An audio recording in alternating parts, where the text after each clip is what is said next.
বাতিজা তুই এখানে কাকার লগে আয়। এই কাকা কোনটালো জানেন আপনি? আরে কাকা তোরা একখান জিনিস দিয়া তুই কাকার লগে সোনা আইছিস কি আরে সোনা এই বয় ইন্দি সুন্দর করে বয় এবার ওই এখানে মুরেন খেয়াল করছিস গরু একা গরি তো নূর করি মিয়া। নূর করিমার গরু না হ্যাঁ নূর করিমার গরু নূর করিমার মতোই কালা এখন নূর করিমার গরু কালা এটা না আর কোনো অভিযোগ নাই গরুর লগে দিয়ে ডেকে দেয় করে না ইয়া ই তো কুত্তার বাচ্চা না কাকা। একেবারে শালা ফুট গাড়িবে আমার মই হইলো গরুর ডেয়া নূর করিমার গরুর ডেয়া কিছুদিন আগে যে জন্মগ্রহণ করছে ভূমিষ্ঠ হয়েছে এখন কথা সেটা না আমার কথা হইলো গরু হইলো কালা হ্যাঁ কিন্তু গরুর ডেয়াটা কিভাবে এরকম লাল চকচকে হইতে পারে তুই আমার এটা একটু ব্যাখ্যা দেশে বাতি যা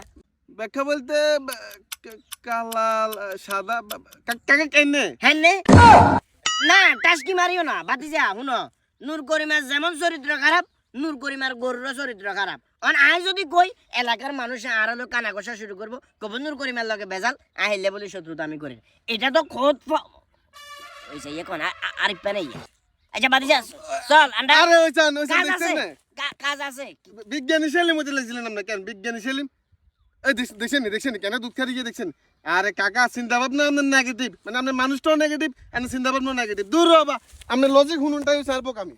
শালার পর আমি মনে করছিলাম এতে লালার লগে কালা মিলাই হেস লাগাই দিমু হোয়াট আরে বে শালার ফুট এটা আমি কন্টাক্ট নাই তুই এই